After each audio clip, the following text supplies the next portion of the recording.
आहे तो प्रकार काय होता? आजचा प्रकार आमच्या माहितीप्रमाणे असा होता का एक 6 जण त्या ठिकाणी दिंडीगडाच्या पायथ्याशी चालत वरती जात होते. त्यावेळी त्यांच्या हातात काळ्या रंगाची पिशवी, त्याच्यामध्ये मांस होता. तर गणेश आणि पंकज नावाचे 2 कार्यकर्ते आहेत. त्या ठिकाणी गणेश हा चाललेला एकटा होता चाललेला आणि पंकज हा त्याच्यानंतर आला. त्यांना थांबून विचारलं असता त्यांनी सांगितलं का हे कशासाठी चालवलं आहे.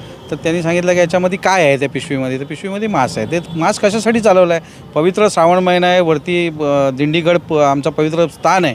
त्या ठिकाणी आपण असे कृत्य करता, कारण याच्या अगोदरही ड्रग्ज वगैरे सगळे जे चरस गांजा वगैरे पिणारे आहेत यांना पकडलेलं आहे. त्यामुळे आपण हे कृत्य करण्यासाठी इथे येऊ नये एवढं विचारलं असता. त्यांच्यामध्ये तुतुमयमय झाली आणि झगडा झाला, मारहाण झाली असेल. मारहाण झाल्यानंतर ते दोघंही या ठिकाणी कंप्लेंटला आले असताना दोघा जणांना मेडिकलला पोलीस घेऊन, मेडिकलला गणेश आणि पंकज यांना घेऊन इंदिरा गांधी येथे जात असताना त्यांना गेले असताना आतमध्ये 60-70 जणांचा मॉब त्यांच्या अंगावर धावून गेला आणि लाथाबुक्यांनी त्यांना मारहाण केली रुग्णालयामध्ये. तर हा प्रकार जो आहे तो निंदनीय आहे.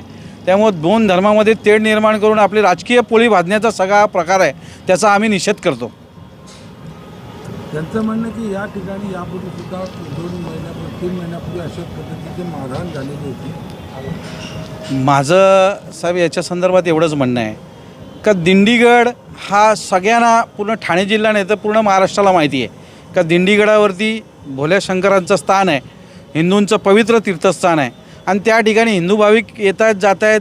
त्या ठिकाणी हिंदू भाविकांची वर्दळ असते आणि पवित्र श्रावण महिना आहे. त्यामुळं आमचं या 3 महिना नाही तर 3 वर्षापासून म्हणणं आहे त्या ठिकाणी कुणीतरी जाऊन आपल्या ते स्थान बलकावण्याचं, जागा बलकावण्याचं कारस्थान करणं, त्या ठिकाणी कुठंतरी हिरवी चादर टाकणं, हे सगळे प्रकार 3-4 वर्षापासून सुरूच आहेत.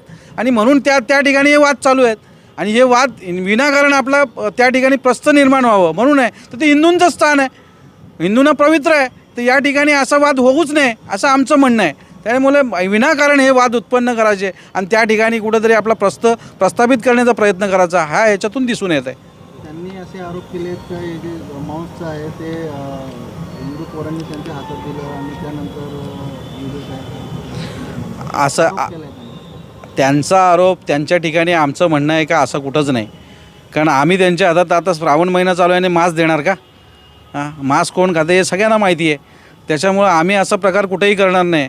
हे प्रकार जे झालेलं आहे ती सत्य घटना अशी आहे का त्या ठिकाणी आपला प्रस्थ वाढावा.